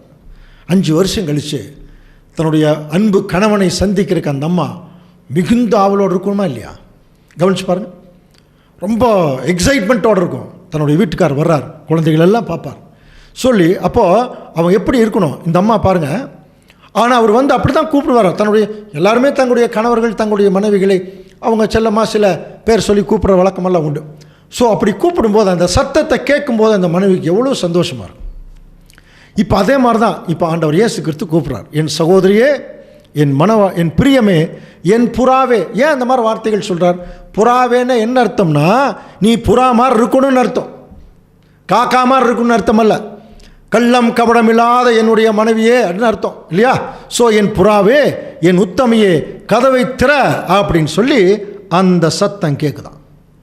அப்போது இந்த அம்மா என்ன சொல்லுது பாருங்க, என் வஸ்திரத்தை கழட்டி போட்டேன், நான் அதை எப்படி திரும்பவும் உடுப்பேன், என் பாதங்களை கழுவினேன், நான் எப்படி அவைகளை திரும்பவும் அழுக்காக்குவேன் என்றேன். பாருங்க, இந்த அம்மா எவ்வளோ மோசமான அம்மா இருப்பார்.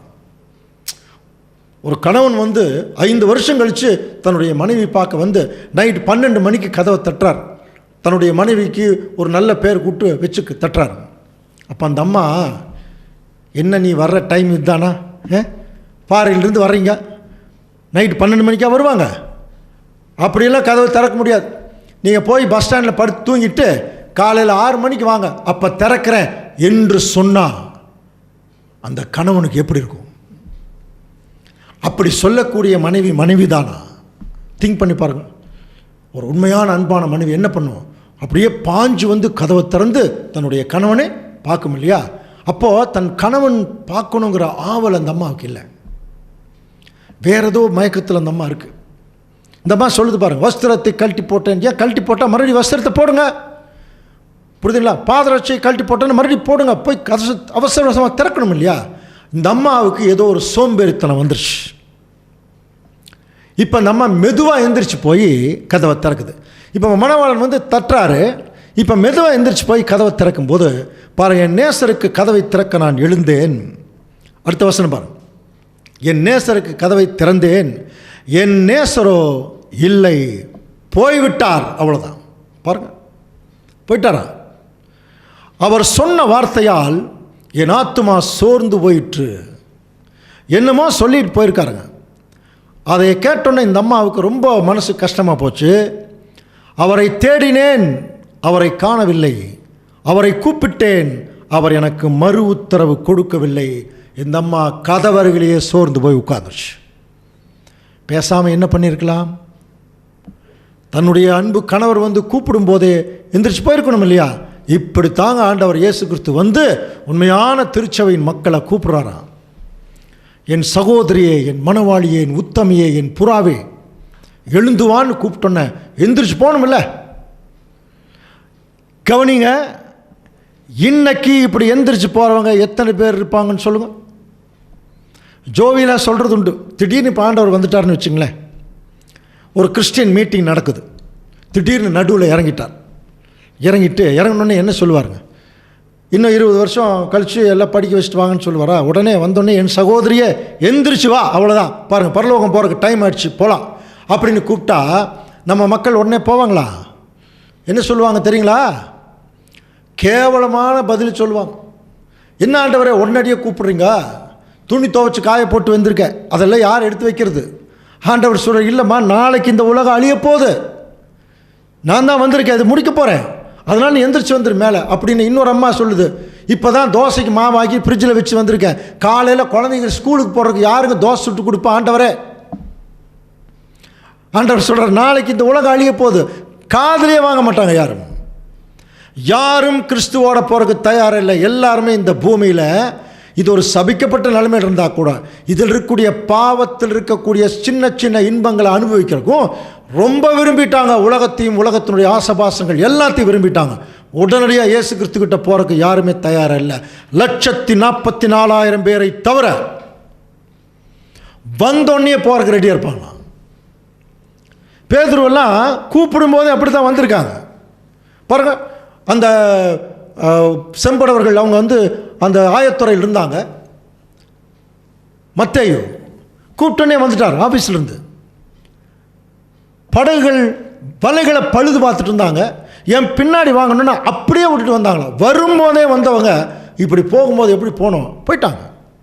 ஆனால் இன்றைக்கி நிறைய பேர் வந்து உலகத்தை ரொம்ப அதிகமாக நேசி. இன்றைக்கி இந்த உலகத்தில் இருக்கிறதுக்கு இயேசு கிறிஸ்துவோடைய ஆசீர்வாதத்தை தேவைப்படுறவங்க தான் ஜாஸ்தி ஒழிய கிறிஸ்துவோட பரலோகத்துக்கு போகணும்னு நினைக்கிறவங்க நிறைய பேர் இல்லை. ஒரு அம்மா ரோட்டில் போயிட்டு இருக்கும்போது திடீர்னு ஒரு லாரி குறுக்கால வந்துடுச்சு. டக்குன்னு தப்பிச்சிருச்சான். கவனிங்க, தப்பிச்ச உடனே அந்த அம்மா சொல்லிச்சான், அப்பாடா தப்பிச்சிட்டேன், கொஞ்சம் விட்டுருந்தா பரலோகம் போயிருப்பேன் அப்படின்ச்சான். புரிஞ்சுங்களா? புரிஞ்சுதா புரியலையா? இப்படி தான். அப்போது இவர்களை அறியாமே பரலோகம் போகிறதுக்கு இவங்க யாருமே தயாராக இல்லை. ஆனால் யார் தயாராக இருப்பாங்கன்னா, ஆண்டவர் இயேசு கிறிஸ்துடைய மனைவி தயாராக இருப்பாங்க. ஆண்டவரே வந்துட்டீங்களா, இதுக்கு தான் காத்துட்டு இருந்தேன், எனக்கு இந்த பூமியில் எதுவுமே தேவையில்லை, இந்த உலகமே உமக்கு சொந்தமாக போகுது, உம்முடைய ராஜ்யம் வரப்போகுது, அது நீதியுள்ள ராஜ்யம், அதுதான் நித்தியமான ராஜ்யம், அதுக்கு வேலை செய்யலாம் வாங்க அப்படின்னு போயிடுவாங்க. ஆனால் இங்கே ஒரு அம்மா இருக்குது பாருங்கள். இந்த அம்மா கொஞ்சம் சோம்பேறித்தனமாக மெதுவாக எழுந்திரிச்சு போய் என் வஸ்திரங்களை கழட்டி போட்டேன் அப்படின்னு சொல்லும்போது அங்கே அவர் போயிட்டார். அவர் போகிற போது ஒரு வார்த்தை சொல்லிட்டு போனாரா. அவர் என்ன சொன்னாருங்கிறது இந்த அம்மாவுக்கு தான் தெரியும். ஆனால் சொன்ன வார்த்தை நிமித்தம் அந்த அம்மா நொந்து போயிடுச்சுன்னு சொல்லுது. அதுக்கு அடுத்த வசனம் கூட பாருங்கள். அதுக்கப்புறம் அந்த அம்மா எங்கே மாட்டுது பாருங்கள். வாசிக்கலாம். உன்னத பாட்டு 5:7. நகரத்தில் திரிகிற காவலாளர் என்னை கண்டு என்னை அடித்து என்னை காயப்படுத்தினார்கள். அப்படின்னா புரியுதுங்களா? இது ஏதோ ஒரு உபத்திரவத்துக்குள்ளே இந்த அம்மா போயிடுச்சு, ஒரு காயமாயிடுச்சு, ஒரு அடி வாங்கிடுச்சா இந்த அம்மா. ஸோ இந்த ஒரு விஷயத்தை கவனிங்க. இதுதான் வேத வாக்கியங்களை ஆராய்ந்து பாருங்கள். ஆண்டவர் இயேசு கிறிஸ்து என்கிற மணவாளன் வந்து என் பிரியமே என் ரூபவதியை எழுந்துவான்னு சொன்னா எந்திரிச்சு வரணுமில்ல? வராமல் உட்கார்ற அந்த அம்மா யாரு கண்டுபிடிக்கலாமா? அந்த அம்மா யாருன்னு இப்போ தெரிஞ்சிருப்பார். ஸோ இதையத்தான் ஆண்டவர் இயேசு கிறிஸ்து சொன்னார்.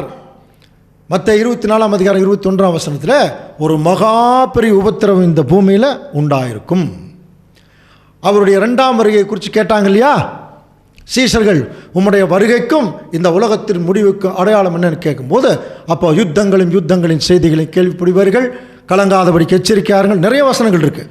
அதில் 21ஆம் வசனம் ஒரு மகா பெரிய உபத்திரவம் இந்த பூமியில் உண்டாயிருக்கும். இதுதான் 24ஆம் அதிகாரம். நல்லா புரிஞ்சுக்கலாம். மத்தேயு 24ஆம் அதிகாரத்தினுடைய முக்கியத்துவம் என்ன அப்படின்னா, ஆண்டவர் இயேசு கிறிஸ்து 2ஆம் வருகையில் வந்திருக்கும் போது நடக்கக்கூடிய தீர்க்க தரிசனங்கள் தான் மத்தேயு 24ஆம் அதிகாரம் தொகுத்து எழுதப்பட்டிருக்கிறது. 24ஆம் அதிகாரம் மாத்திரமல்ல, 25ஆம் அதிகாரம் அதனுடைய தொடர்ச்சி தான். கவனிங்க. அதனால தான் 25ஆம் அதிகாரத்தில் ஒரு முக்கியமான ஒரு தீர்க்க தரிசனம், ஒரு உவமை ஆண்டவர் பேசினார். படித்தவங்களுக்கு தெரியும். 10 கன்னிகைகள் படிச்சிருக்கீங்களா? 10 கன்னிகைகள். அதை குறித்து நம்ம டீட்டெயிலாக இப்போ போக போகிறதில்ல. பட் ஒரு முக்கியமான விஷயம் நம்ம தெரிஞ்சுக்க போகிறோம். அந்த 10 கன்னிகைகளை பற்றி ஆரம்பிக்கும் போதே எப்படி ஆரம்பிக்கிறார் பாருங்கள். மத்தேயு 25:1. அப்பொழுது பரலோக ராஜ்யம் தங்கள் தீவெட்டிகளை பிடித்துக்கொண்டு மணவாளனுக்கு எதிர்கொண்டு போக புறப்பட்ட 10 கன்னிகைகளுக்கு ஒப்பாய் இருக்கிறது. அந்த வசனம் எப்படி ஆரம்பிக்குது பாருங்க. அப்பொழுது. புரியுதுங்களா? அப்பொழுது நான் எப்பொழுது? அதான் முந்தின அதிகாரம். ஆண்டவர் இயேசு கிறிஸ்துடைய 2ஆம் வந்திருக்கும் பொழுது பெரிய பெரிய தீர்க்க தரிசனம் நடக்குது, உபத்திரவ காலம், இதை பற்றி எழுதுறார். அப்போ இந்த டைமில் தான் ஒரு முக்கியமான நிகழ்ச்சி நடக்க போகுது. அது என்ன நிகழ்ச்சிங்கிறத இப்போ நான் ஒரு உவமையில் உங்களுக்கு சொல்கிறேன். அதான் இயேசு கிறிஸ்து சொல்கிறார். பரலோக ராஜ்யம் தங்கள் தீவெட்டிகளை பிடித்து கொண்டு மணவாளனுக்கு எதிர்கொண்டு போக புறப்பட்ட 10 கன்னிகைகள். அது நமக்கு தெரியும் இல்லையா? அதில் 5 பேர் புத்தி உள்ளவர்கள், 5 பேர் புத்தி இல்லாதவர்கள். கவனிக்கிறீங்களா? ஆனால் 10 பேரும் கன்னிகைகள் தான். புத்தி உள்ளவர்கள் பாருங்கள் மத்தேயு 25ஆம் அதிகாரம் 3ஆம் வசனம் பாருங்கள். புத்தி இல்லாதவர்கள் தங்கள் தீவெட்டிகளை எடுத்துக்கொண்டு போனார்கள், எண்ணெயை கொண்டு போகலை. பாருங்கள், விளக்கு எடுத்துகிட்டு போகிறாங்க, ஆனால் எண்ணெய் இல்லை. ஆனால் புத்தி உள்ளவர்கள் என்ன செய்கிறாங்க? தங்கள் தீவெட்டிகளோட கூட தங்கள் பாத்திரங்களில் எண்ணெயும் எடுத்துகிட்டு போகிறாங்க. ஸோ இந்த 10 கன்னிகளும் ரெடியாக இருக்கிறாங்க. இவங்க எதுக்கு ரெடியாக இருக்காங்கன்னா, மணவாளன் வருவதற்கு ரெடியாக இருக்காங்க. அப்போ என்ன ஆயிடுச்சுன்னா, மணவாளன் வர தாமதித்த போது பாருங்கள், மணவாளன் வர்றதுக்கு டைம் ஆயிடுச்சான். எல்லாருமே தூங்கிட்டாங்க, 10 பேருமே தூங்கிட்டாங்க. கொஞ்சம் கவனிங்க. மணவாளன் வர தாமதித்த போது 10 பேருமே தூங்கிட்டாங்க. ஆனால் திடீர்னு நடு ராத்திரியிலே இதோ மணவாளன் அப்படின்னு ஒரு சத்தம். அவருக்கு எதிர்கொண்டு போக புறப்படுங்கள்னு ஒரு சத்தம் அவங்களுக்கு உண்டாச்சான். அப்பொழுது அந்த கன்னிகளெல்லாம் எழுந்திருந்து தங்கள் தீவெட்டிகளை ஆயத்தப்படுத்தினார்கள். கொஞ்சம் கவனிங்க, 10 கன்னிகள், 10 பேர்த்துக்கிட்டையுமே தீவெட்டி இருக்குது. ஆனால் 5 பேர்கிட்ட என்ன இருக்குது? எண்ணெய் இருக்குது. 5 பேர்த்துக்கிட்ட எண்ணெய் இல்லை. எண்ணெயும் தீவட்டியும் வைத்திருக்கிறவர்களுக்கு பேர் புத்தியுள்ள கன்னிகைகள். வெறும் தீவட்டி மட்டும் வச்சுக்கிட்டு எண்ணெய் இல்லாதவர்கள் புத்தி இல்லாத கன்னிகைகள். 2 பேருமே மணவாளன் வர தாமதித்த போது தூங்கிட்டாங்க. இப்போ திடீர்னு நடுராத்திரியிலே மணவாளன் சத்தம் கேட்டோன்னே 10 பேருமே எந்திரிச்சு தங்கள் தீவெட்டிகளை என்ன பண்ணுறாங்க? ஆயத்தம் பண்ணுறாங்க. அப்போது புத்தி இல்லாதவங்க புத்தி உள்ளவர்களை நோக்கி கேட்குறாங்க, உங்கள் எண்ணெயில் எங்களுக்கு கொஞ்சம் கொடுங்க, எங்கள் தீவெட்டியெல்லாம் அணிஞ்சு போகுது அப்படின்னு சொல்லும்போது அந்த புத்தியுள்ள கன்னிகள் என்ன சொல்கிறாங்க பாருங்கள், அப்படியல்ல, எங்களுக்கும் உங்களுக்கும் போதாமல் இராதபடி நீங்கள் விற்கிற இடத்துல போய் உங்களுக்கு நீங்கள் என்ன பண்ணுங்க, வாங்கிக்கிங்க அப்படின்னு சொல்லிட்டு சொல்கிறாங்க. உடனே இவங்களும் போய் என்ன செய்கிறாங்க? அவர்கள் வாங்க போன போது பாருங்கள், மத்தேயு 25:10 வாசிக்கலாம். அப்படி அவர்கள் வாங்க போன போது மணவாளன் வந்து விட்டார். பார்த்தீங்களா, அவங்க புத்தி இல்லாத கன்னிகள் வாங்க போன போது மணவாளன் வந்து விட்டார். ஆயத்தமா இருந்தவர்கள் அவரோட கூட கல்யாண வீட்டிற்குள் பிரவேசித்தார்கள், கதவும் அடைக்கப்பட்டது. ரொம்ப கிளியரா சொல்லிட்டார் பாருங்க. அப்ப ஆயத்தமா இருந்தவர்கள் அங்க போயிட்டாங்க, இதுக்குள்ள கல்யாண வீட்டுக்குள்ள போயிட்டாங்க, கதவும் அடைக்கப்பட்டது. புரியுதுங்களா? கதவும் அடைக்கப்பட்டது. இப்போ எத்தனை பேர் உள்ள போயாச்சு? மணவாளன் வந்த உடனே ரெடியாக இருந்தவங்க உள்ளே போயிட்டாங்க. 5 புத்தி உள்ள கன்னிகைகள் அவங்க உள்ளே போயிட்டாங்க, கதவு அடைக்கப்பட்டுருச்சா? அப்படின்னா இவங்க கையில் வச்சுருந்த அந்த தீவட்டி எதை குறிக்கும் என்று சொல்லி கொஞ்சம் கவனிச்சிங்கன்னா பாருங்கள், சங்கீதம் 119, 105 வாசிக்கலாம். உம்முடைய வசனம் என் கால்களுக்கு தீபமும் என் பாதைக்கு வெளிச்சமாய் இருக்கிறது. வசனம் அதுதான் அவங்க வச்சிருந்த தீவட்டி. நீதிமொழிகள் 6ஆம் அதிகாரம் 23ஆம் வசனம். கட்டளையே விளக்கு, வேதமே வெளிச்சம், போதக சிற்றையே ஜீவவழி. பாருங்க, அப்போ இவங்க 10 பேர் 10 கன்னிகள் அவங்க வச்சிருந்த தீவட்டி என்னன்னா கையில் பைபிள், அதுதான் வேதம், வெளிச்சம் வச்சிருந்தாங்க. ஆனால் 5 புத்தி உள்ள கன்னிகள் கிட்ட எண்ணெய் இருந்தது. எண்ணெய் பரிசுத்தாவிக்கு அடையாளம். அப்போது இந்த வசனங்களே நமக்கு பரிசுத்தாவின் மூலமாக தான் கிடைச்சது. அப்போ புத்தியுள்ள கன்னிகள் எண்ணெய் இருந்ததுனால என்ன பண்ணாங்க தெரியுங்களா? அந்த விளக்கை ஏற்றிட்டாங்க. புரியுதுங்களா? அப்போ அவர்கள் தங்களை வேத வசனமாகிய விளக்குகளையும் எரிய வச்சாங்க, தங்களையே வெளிச்சமாக்குனாங்க. அவர்கள் கிறிஸ்துவோட, அதான் மணவாளன் கிறிஸ்துவோட போயிட்டாங்க. மிச்சம் 5 பேர் சோம்பேறித்தனமாக இருந்தவர்கள் தூங்கிட்டாங்க. 10 பேர் தான் தூங்கினாங்க, ஆனால் 5 பேர் ரெடியாக இருந்தாங்க இல்லையா? ரெடியாக இருந்தவங்க உள்ளே போயிட்டாங்க. இப்போ இந்த 5 பேர் ரெடியாக இல்லை. யார் மாதிரி தெரியுங்களா?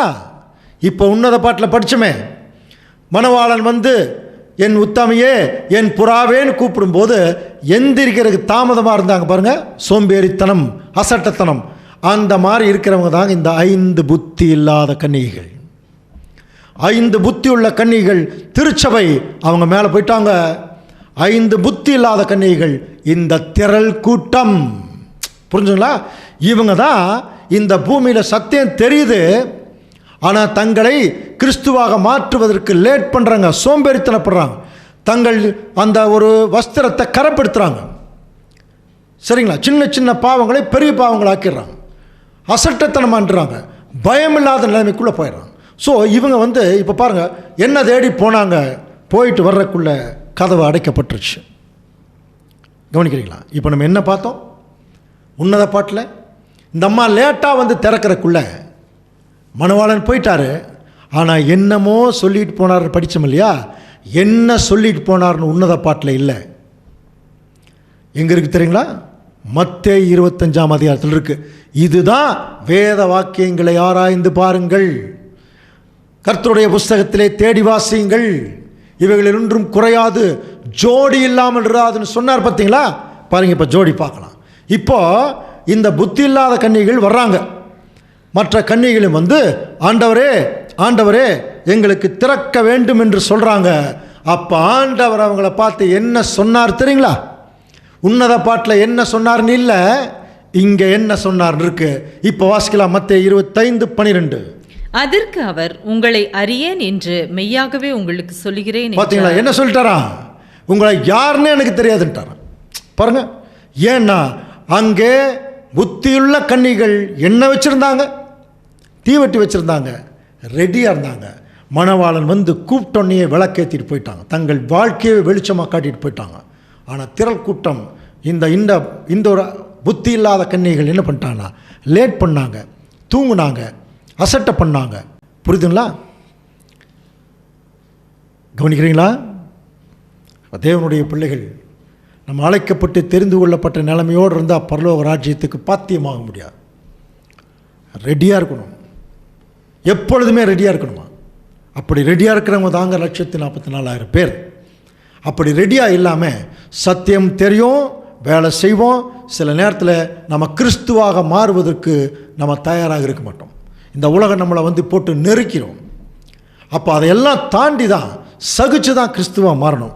அப்படி மாறாதவர்கள் அல்லது சோம்பேறித்தனப்பட்டவர்கள் அல்லது அசட்டை பண்ணவங்க தான் இந்த புத்தி இல்லாத 5 கன்னிகள். அதனால தான் இவர்கள் கைவிடப்படுறாங்க. ஆனால் திருச்சபை எடுத்துக்கொள்ளப்படுது. ஏசாயா 57 அதிகாரம் 1 வசனம் இப்போ மறுபடியும் ஞாபகப்படுத்தலாம். நீதிமான் மடிந்து போகிறான், ஒருவரும் அதை மனதிலே வைக்கிறதில்லை, புத்திமான்கள் எடுத்துக்கொள்ளப்படுகிறார்கள், ஆனாலும் தீங்கு வராதற்கு முன்னே நீதிமான் எடுத்துக்கொள்ளப்படுகிறான் என்பதை சிந்திப்பார் அனைவரும் இல்லை, ஒருவரும் இல்லை. இப்போ பாருங்கள், தேவனுடைய பிளானில் ஒரு கிளியரான ஒரு பிக்சர் இப்போ இருக்குது. அழைக்கப்பட்டவர்கள் அநேகர், தெரிந்து கொள்ளப்பட்டவர்கள் சிலர், உண்மை உள்ளவர்கள் மனவாட்டி. கவனிக்கிறீங்களா? இவர்கள் எங்கே இருக்காங்க? பரலோகத்தில் தான் இருக்காங்க. கிறிஸ்து ராஜாதி ராஜாவா சிங்காசனத்தில் உட்கார்ந்துருக்கார். அவரோட 1,44,000 பேர் சிங்காசனத்தில் உட்கார்றாங்க. இந்த புத்தி இல்லாத கன்னிகள் இருக்கிற திரள் கூட்ட வகுப்பார் இவங்களும் பரலோகத்துக்கு போகிறாங்க. ஆனால் இங்கே ஒரு தண்டனை அனுபவிச்சுட்டு தான் போகிறாங்க. உபத்திரவத்தில் தோய்த்து வெளுத்துட்டு தான் போகிறாங்க. ஆனால் இவர்களுக்கு அந்த ராஜரீகம் இல்லை. ராஜரீகத்துக்கு முன்னாடி இருந்து அவங்க சேவை செய்கிறாங்க. சரியா? அப்போ இவங்க 2 பேருமே பரலோகத்துக்கு தான் போகிறாங்க. ஒருத்தருக்கு மேன்மையான நிலைமை, இன்னொருத்தருக்கு கீழான நிலைமை. பரலோகத்தில் போய் ஒரு வாட்ச்மேனாக இருந்தாலே போதும் இல்லையா? ஆனால் இவர்கள் 2 பேருமே தேவனுடைய திட்டத்தில் இருக்கிறாங்க. அப்படிங்கிறத ஒரு விஷயத்தை வச்சு ஊர்ஜிதப்படுத்த முடியாது. நிறைய அதுக்கு நிழல் பொருள் தேவை, வசனங்கள் தேவை. அதில் முக்கியமான ஒரு நிழல் பாருங்கள். ஆண்டவர் இயேசு கிறிஸ்து ராஜாவா இந்த பூமியில் அவர் உட்கார்ந்துருக்கும்போது, பரலோகத்தில் உட்கார்ந்துருக்கும்போது அவரை பற்றி சொல்லப்பட்ட தீர்க்க தரிசனம் வாசிக்கலாம். இப்போ சங்கீதம் 45:13 வாசிக்கலாம். ராஜகுமாரத்தி உள்ளாக பூரண மகிமையுள்ளவள், அவள் உடை பொற்சருகியா இருக்கிறது. ராஜகுமாரத்தி, இது யாரை பற்றி சொல்லியிருக்கு? மணவாட்டி. அந்த அம்மா பொற்சருகியா இருக்கு, அழகான ஒரு ட்ரெஸ் போட்டு வருதான். யார் முன்னால பாருங்க? சித்திர தையிலாடை தரித்தவளாய் ராஜாவின் இடத்தில் அழைத்து கொண்டு வரப்படுவாள். ராஜா யாருங்கப்பா? ஆண்டவர் இயேசு கிறிஸ்து. இந்த ராஜா முன்னாட திருச்சபை சித்திர தையலாடை தரித்தவளாய் ராஜாவின் இடத்தில் கொண்டு வரப்படுவாள். கொஞ்சம் கவனிங்க. அவள் பின்னாலே செல்லும் அவளுடைய தோழிகளாகிய கன்னியரும் உம்மிடத்தில் கொண்டு வரப்படுவார்கள். இவங்க யாருங்க? அப்போ ஆண்டவர் இயேசு கிறிஸ்து ராஜாவா உட்கார்ந்துருக்கும் போது திருச்சபை மணவாட்டி அலங்கரிக்கப்பட்டு இயேசு கிறிஸ்து பக்கத்தில் வருமா? அவர் பின்னாடியே ஒரு குரூப்பு தோழிகள் அவருக்கு உதவி செய்யறதுக்கு வர்றாங்க இல்லையா? இந்த தோழி வகுப்பார் தாங்க திரள் கூட்டம். ஆனால் இந்த தோழி வகுப்பார் ராஜகுமாரத்தி ஆக முடியாது. ராஜாவுக்கும் ராஜகுமாரத்திக்கும் என்ன பண்ணலாம்?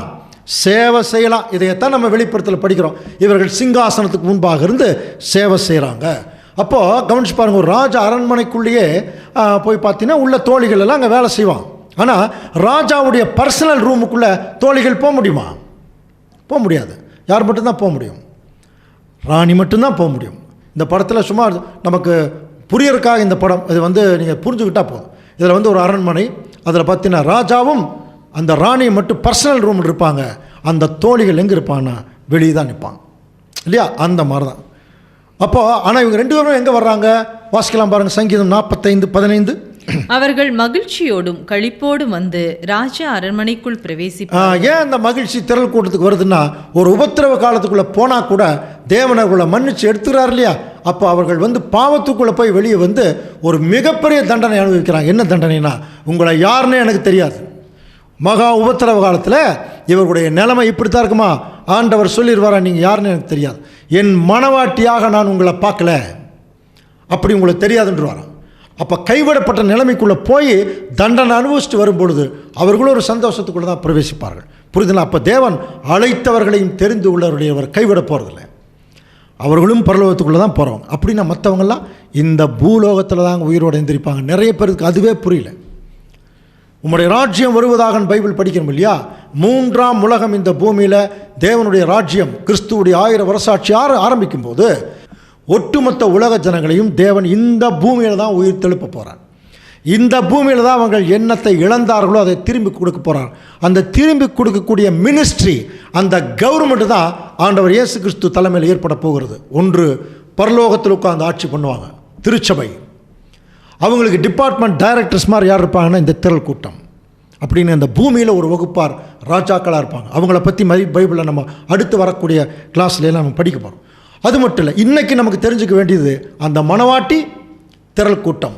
அப்போ மணவாட்டிக்கு பின்னாடி போகிற தோழிகளாக தான் அந்த திரள் கூட்டம் வர்றாங்க. இதற்கு இன்னொரு நிழல் கூட இருக்குது, நமக்கு நல்லா தெரியும். ஏற்கனவே ரெபேக்காள் பற்றி படிக்கிறோம் இல்லையா? ஈசாக்கின் திருமணம், நூதனமான திருமணம். அதில் கூட ஆண்டவர் இயேசு கிறிஸ்து ஈசாக்குக்கு நிழலாக இருக்கார். ஈசாக்கு ஆண்டவர் இயேசு கிறிஸ்துவுக்கு நிழலாக இருக்கார். ரெபேக்காள் திருச்சபைக்கு நிழலாக இருக்காங்க. கவனிச்சு பாருங்கள். ஸோ இந்த ரெபேக்காள் எப்படி வர்றாங்க பாருங்கள். ஆதியாகமம் 24:61. அப்பொழுது ரெபேக்காளும் அவள் வேலைக்காரிகளும் எழுந்து ஒட்டகங்கள் மேல் ஏறி அந்த மனிதனோட கூட போனார்கள். ஊழியக்காரன் ரெபேக்காளை அழைத்து கொண்டு போனான். பாருங்க, ரெபேக்காள் தனியாக போகல, ஈசாக்கை நோக்கி வேலைக்காரிகளோட போகிறார் இல்லையா? அந்த மாதிரி தான். அப்போ அந்த ரெபேக்காள் திருச்சபைக்கு அடையாளமாக இருக்காங்க. அந்த வேலைக்காரிகள் திரள் கூட்டத்துக்கு அடையாளமாக இருக்காங்க. அன்புக்குரிய சகோதர சகோதரி, அப்போது தேவன் நம்மை அழைச்சதே, அழைக்கப்பட்டவர்கள் அப்படின்னாலே திரள் கூட்டத்துக்கு இல்லை, மணவாட்டியாகத்தான் அழைக்கிறார். அதனால தான் ரோமர் 8:29 பாருங்கள். தம்முடைய குமாரன் அநேக சகோதரருக்குள்ளே முதற்பேரானவராக இருக்கும் பொருட்டு தேவன் எவர்களை முன்னறிந்தாரோ அவர்களை தம்முடைய குமாரனுடைய சாயலுக்கு ஒப்பாயிருப்பதற்கு முன் குறித்திருக்கிறார். முன்னறிஞ்சார், முன் குறிச்சார். அடுத்தது வாசிக்கலாம். எவர்களை முன் குறித்தாரோ அவர்களை அழைத்தும் இருக்கிறார், எவர்களை அழைத்தாரோ அவர்களை நீதிமான்கள் ஆக்கியும் இருக்கிறார், எவர்களை நீதிமான்கள் ஆக்கினாரோ அவர்களை மகிமைப்படுத்தியும் இருக்கிறார். இந்த வசனத்துக்குரிய அர்த்தம் ஏற்கனவே நம்ம பார்த்துட்டோம். அப்போ எவர்களை அழைத்தாரோ அவங்கள தான் முன்னறிகிறார், அவங்கள முன் குறிக்கிறார், அழைக்கிறார், நீதிமான்களாக்கிறார், மகிமைப்படுத்துகிறார். முன்னறிகிறார், முன் குறிக்கிறார், அழைக்கிறார், நிறைய பேர் வர்றாங்க. நீதிமான்களாக்கிறார், நிறைய பேர் வர்றாங்க. மகிமைப்படுத்துகிறார், கொஞ்சம் பேர் தான். அதான் பயப்படாதே சிறு மந்தையே. புரியுதுங்களா? இவர்களுக்கு ராஜாக்களாக உட்கார்றதுக்கு மட்டும் அதிகாரம் கொடுக்கல, கிறிஸ்துவோடு சேர்ந்து இவர்கள் என்ன செய்யணும் தெரியுங்களா? வாசிக்கலாம். 2 தீமோத்தேயு 2:12. அவரோட கூட பாடுகளை சகித்தோமானால் அவரோட கூட ஆளுகையும் செய்வோம். அவரோட கூட பாடுகளை சகித்தோமானால் அவரோட கூட ஆளுகையும் செய்வோம். அப்போ முதல்ல பாடுகளை சகிக்கணும், அதுக்கப்புறம் தான் அவரோட ஆளுகை. அதில் ஒரே ஆச்சரியமான வசனம் என்ன? நாம் பாடுகளை சகிக்கும் போதும் அவர் கூட இருக்கார், ஆளுகை செய்யும் போதும் அவர் கூட இருக்கார். அந்த ஆளுகை தான் இனி வரப்போகிற அசைவில்லாத ராஜ்யம். எபிரேயர் 12:28 ஆதலால் அசைவில்லாத ராஜ்யத்தை பெறுகிறவர்களாகிய நாம். பார்த்தீங்களா? அப்போ இன்றைக்கி இருக்கிற கவர்மெண்ட்டெல்லாம் 5 வருஷத்தோடு முடிஞ்சுது. இனி வரக்கூடிய ஆண்டவர் இயேசு கிறிஸ்து தலைமையில் வரக்கூடிய ராஜ்யம் அசைவில்லாத ராஜ்யம். அப்போ இன்றைக்கி இருக்கிற ராஜ்யங்கள் எல்லாம் அசையும். புரியுதுனா? சகல ஜாதிகளும் அசையும்னு பைபிள் சொல்லுது. அப்போ பாருங்கள், அசைவில்லாத ராஜ்யத்தை பெறுகிறவர்களாகிய நாம் பயத்தோடும் பக்தியோடும் தேவனுக்கு பிரியமான ஆராதனை செய்யும்படி கிருபையாய் பற்றி கொள்ள கடவோம். பார்த்தீங்களா? இந்த பயம் பக்தி உள்ளவர்கள் மனவாட்டியாயிருவாங்க. இதில் கொஞ்சம் குறையவங்க தாங்க திரள் கூட்டமாவாங்க. இப்போ நீங்கள் யாராக அழைக்கப்பட்டிருக்கீங்கன்னு கேட்டால் நம்ம என்ன சொல்லுவோம்? சில பேர் என்ன சொல்லுவாங்க, நீங்கள் சொல்கிற குவாலிட்டி பார்த்தா பிரதர் மனவாட்டி ஆகிறதுக்குரிய தகுதியெல்லாம் என்கிட்ட இல்லை, ஏதோ திரள் கூட்டத்துக்கு போயிடலாம் அப்படின்னு நினச்சிடாதீங்க. கவனிங்க, அப்படின்னு நினச்சிடாதீங்க. அழைப்பே யாருக்கு தான்? மனவாட்டிக்கு தான். சரியா? அப்போ மனவாட்டிக்கு தான் அழைப்பு நம்ம கொடுக்கப்பட்டிருக்கு. அந்த அழைப்பை தான் நம்ம உறுதி பண்ணுறதுக்காக வந்திருக்கோம். இப்போ ஒரு சின்ன உதாரணம். ஒரு கம்பெனியில் ஒரு சேர்மன் போஸ்ட்டு காலியாக இருக்குது, அதே மேனேஜிங் டைரக்டர் போஸ்ட்டு காலியாக இருக்குது. ஒரு சூப்பர்வைசர் போஸ்ட் காலியாக இருக்குது, ஒரு லேபர் போஸ்ட்டும் காலியாக இருக்குது, டோட்டல் கம்பெனி காலியாக இருக்குது. இப்போது உங்களில் யாரோ ஒருத்தர் அந்த கம்பெனிக்கு சேர்மன் ஆகிறதுக்கு தகுதி இருக்குது, மேனேஜிங் டைரக்டர் ஆகிறதுக்கு தகுதி இருக்குது, அப்புறம் சூப்பர்வைசர் ஆகிறதுக்கு தகுதி இருக்குது, லேபராக கூட நீங்கள் ஆகலாம். நீங்கள் என்ன ஆகணும்னு விரும்புவீங்க? ஏதோ லேபர் ஆகணும்னு விரும்புவீங்களா? சில பேர் அப்படி கூட சொல்லலாம். இதை எப்படி புரிஞ்சுக்கலான்னா, ஒரு துணி கடைக்கு போகிறோம். ஒரு துணி கடையில் ஒரே டிசைனில் நிறைய துணிகள் இருக்கும், கவனிக்கிறீங்களா? அதில் நம்ம ரொம்ப பக்காவான டிசைன் ஒரு துணி இருக்குது, ஆனால் ஓரமாக கிழிஞ்சிருக்கு. என்ன பண்ணுவோம்? வாங்கிடுவோமா? வாங்க மாட்டோம். ரொம்ப அழகான டிசைன் இருக்குது, அழுக்காக இருக்குது, வாங்கிடுவோமா? அப்போ எது பெஸ்ட்டு பார்க்குறோமா இல்லையா? விலை ஜாஸ்தியாக இருந்தாலும் அப்போ எல்லாத்துலேயுமே பெஸ்ட்டு பார்க்குறோம். நம்ம குழந்தைகள் கூட நல்ல ஸ்கூலில் படிக்கணும், பெஸ்ட்டு பார்க்குறோம் இல்லையா?